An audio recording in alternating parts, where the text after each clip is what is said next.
So I missed yesterday. It's such a shame. But yeah, couldn't make it down to Exeter because I just had a young baby called Rory. So yeah, couldn't get down. But I'm pleased to be presenting tomorrow and filling in this slot today, where we're talking follows on quite nicely because we're talking about the results of the survey that Lucy sent around. And we can see in the platform that we had lots of responses. So some people kind of clicked and entered but didn't complete the survey, and others have completed the survey. But I think in total we got 15 responses to the survey. And so we can kind of go through and have a look at what those are. So just for a quick overview of the questions, so that everyone can see what the questions are. We asked survey respondents what percentage of all early health economic models built by global pharmaceutical companies and their supporting consultancies were built in the R programming language in the last 12 months. So that's really focused on early models and trying to understand that. There's not really any information out there on that because we don't really know. Those are proprietary models that are built in-house, so it's very hard to know. The next question then asked a very similar question, but for HTA submissions. And so there's a little bit more kind of obviously public awareness of that, of what the model's built in. And so same question, but for HTA submissions. And then ones that are probably a bit more interesting in terms of what we can have more immediate impact on. So one question, which is in today, 2026, what percentage of practicing health economists in the industry in our industry possess the technical capability to independently code and validate a submission-ready model in R?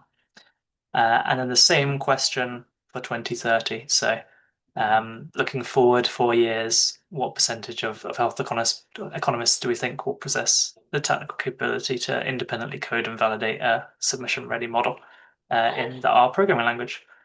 And so then finally, just to finish off, we asked the question, what do you consider to be the primary barriers preventing the widespread adoption of R within health economics? And we asked you experts to allocate 100 points across several different barriers, and you had the option to add additional barriers if you thought that the barriers that we provided weren't kind of holistic enough, didn't cover enough. And so yeah, so that's kind of the survey. So we can have a look at the results and see how things are going. So we just for context, we don't normally do a structured expert listation with this many respondents. We just opened it up for everybody, which was kind of cool. But you can see the results here. So you can see the individual histograms that people gave. So this was a chips and bins question. So each respondent gave their subjective probability distribution using the chips and bins method, which basically allocates chips across to form a histogram. And then the fitting, where you see the individual fits here, are fit using the shelf R package in the back end, as Lucy described. And then you get this in this case, very weird, funky looking linear pool, which is a statistical aggregation of each of the individual fits to the histograms.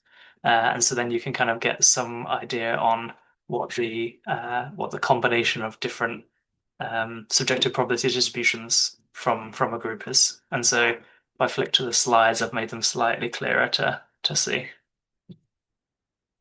So this is early economic models, and we've got quite a wide range, a lot of uncertainty here in the community. Some people kind of around 5 to 10%, other people all the way up to kind of 40, 50, 60%.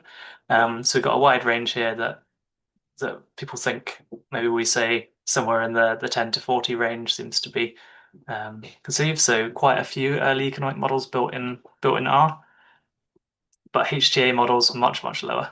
So 0 to 20% is obviously a lot to do here. And my interpretation of this is that potentially, and as we've seen in presentations by Edna and Carolina yesterday, and by others who really have been talking a lot about, so how do we have a global model potentially in R, but then do individual country submissions in Excel? And so this maybe talks to part of that, where early economic models are ahead of HTA submission models. and so there's some kind of global modeling done in R and then conversion to Excel for specific country submissions. Um, the question around what percentage of practicing health economists in the industry possess the technical capability to independently code. So we're obviously a bit of a biased sample here. A lot of our colleagues and friends, by nature of the group, will be R programmers, but we're averaging out somewhere around 25% with a range here, sort of from 10 to 40, maybe 15 to 40% currently. But the perception among the group is that this is going to increase quite a lot over the next 4 years.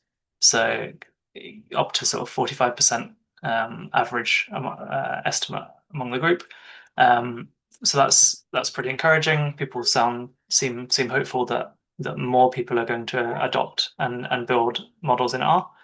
And the reason for that, when we had the rationales within the question, and I've produced an AI summary of the rationales with Gemini, and the main drivers really are AI was mentioned a lot, but AI not in building the model itself without any input, AI in making coding, learning, and model development more accessible to people. So just making it easier for people to build out, learn to code and adapt models and review models themselves. Um, yeah, reference models are mentioned. So reference models being developed in R, I mentioned there, and improved training and generational change with newer entrants to the profession coming from university programs that teach masters that include R, so SHA, Bristol, Pentag, Exeter, among others who are really kind of adopting modules in R so that graduates out of MSc programs know R and Excel. And then this year, this discussion here around the R-based model potentially becoming the core model with Excel outputs derived from them. Um, so yeah, so that was the response to that one. And then finally, the final question was, what do we consider to be the primary barriers preventing the widespread adoption of R within health economics? We asked you to allocate 100 points across these barriers. So the first one here was perceived transparency. The next one was reluctance to change, IT and data security, HTA and regulatory uncertainty, and skills and training gap. And you can see here generally the skills and training gap on average gets the most chips allocated to it, followed by the HTA and regulatory uncertainty. And I think my interpretation of this is that probably it's the skills and training gap that's actually driving a lot of the rest of it, because a lot of the IT and data security side and reluctance to change will also be kind of related to skill sets that people have, and just the Excel skill set being kind of entrenched in the norm. So yeah, so it's quite interesting, and I'll open up for discussion on this in a minute. And just to go through the AI summary of the comments that were put on alongside those and justifications put alongside those points.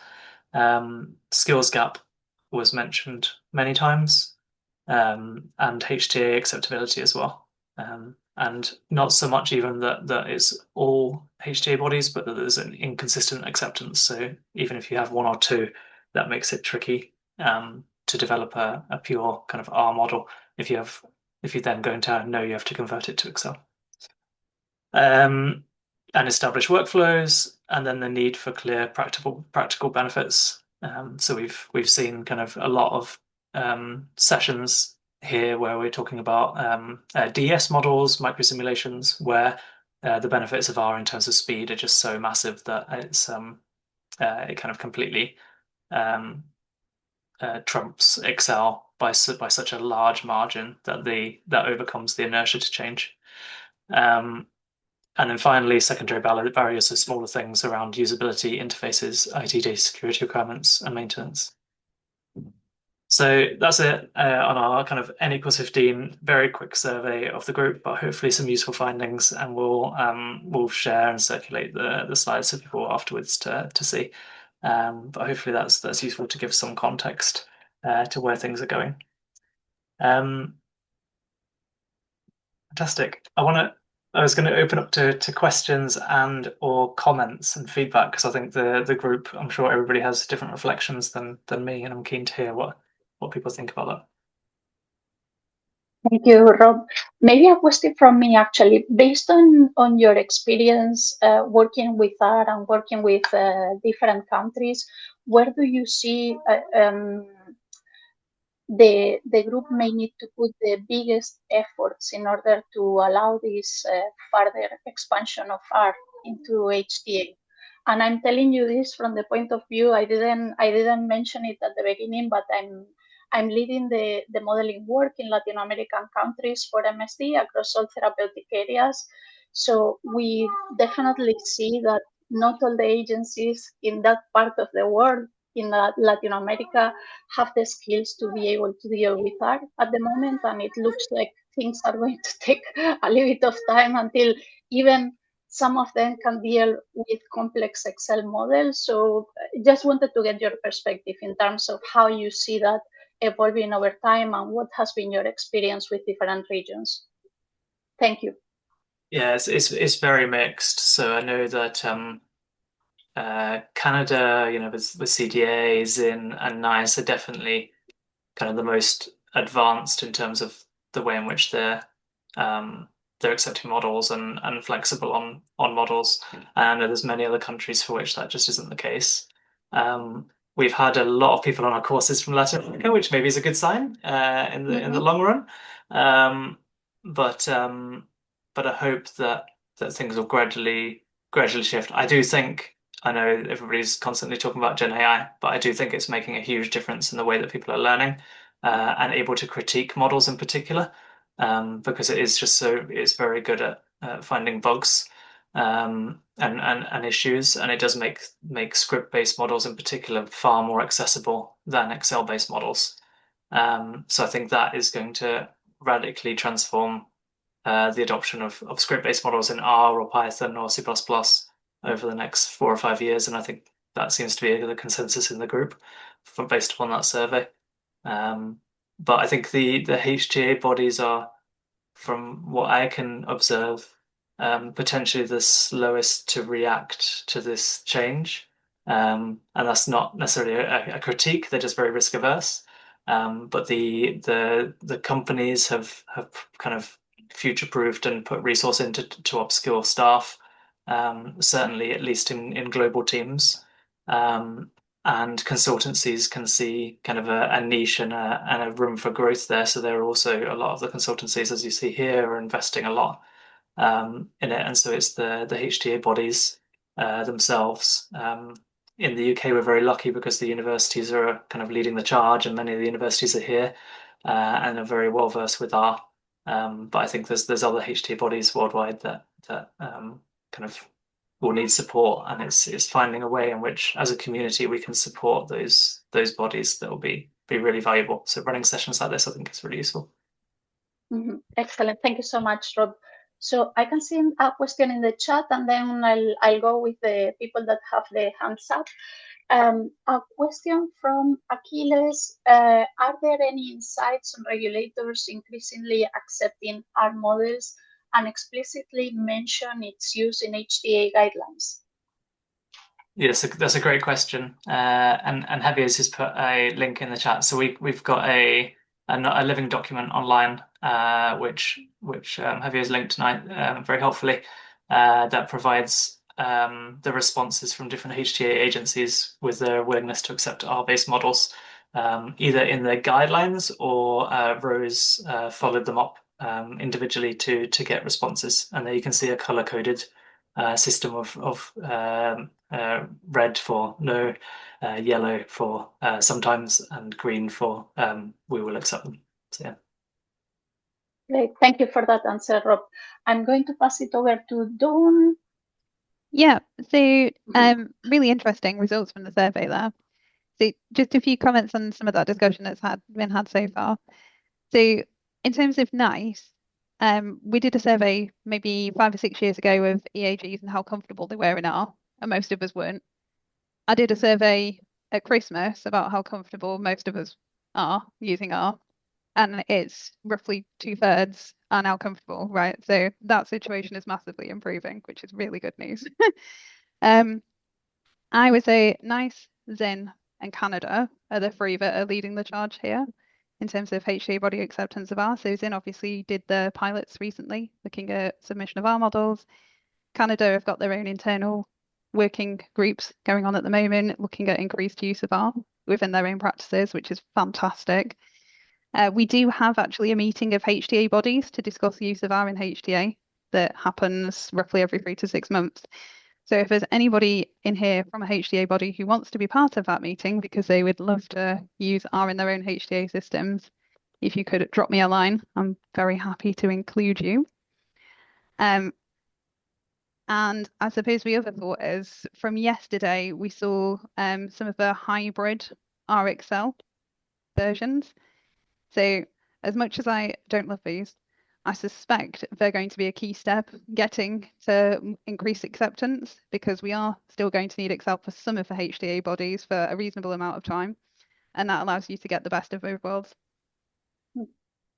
And those are very good points, Dawn. I wonder whether it makes sense as well. I mean, if you are going to have those type of meetings, it may be good as well to make that more widely known, because in the cases of the industry, for example, we may be able to let some of the HTA agencies, or you directly can reach out to some of the HTA agencies, particularly the ones that may need a little bit more knowledge and education and training over time. So please keep in contact with all of us and see how we can really push that over time. So thank you for that comment. Great.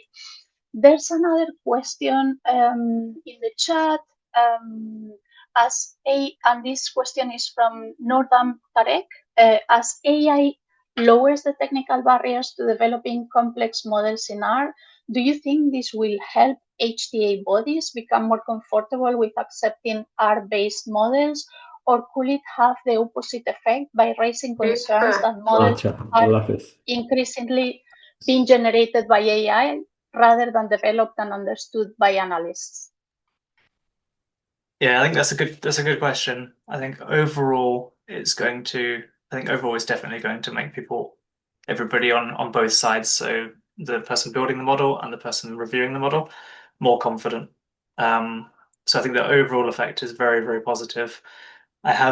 We do a lot of reviewing models in R, and we have seen quite a few models where they have clearly been built with a lot of AI assistance. And the biggest concern I have, although the quality is generally improving, the biggest concern I have with the use of AI without a clear understanding and the grounding in R is that a lot of the errors are silent because of the way the AI systems can now test. So they make a change and test that it works as intended, but they don't necessarily have all the context of the decision problem because that hasn't been kind of ingested, and there's not enough examples online. And so what they're essentially doing is building or writing code and then testing that it conforms to a set of rules, and those rules therefore always pass, and so the errors that remain are silent errors. And so you really have to have a much deeper understanding to find the bugs and issues now than you do potentially with a model that's built by a human who's a bit more inexperienced and makes some kind of more obvious errors. So it's definitely making it the skill level for a reviewer in some respects.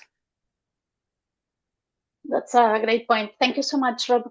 And we are on time. There are a couple of additional questions in the chat, so I will really appreciate if you can look at them and respond them on the chat.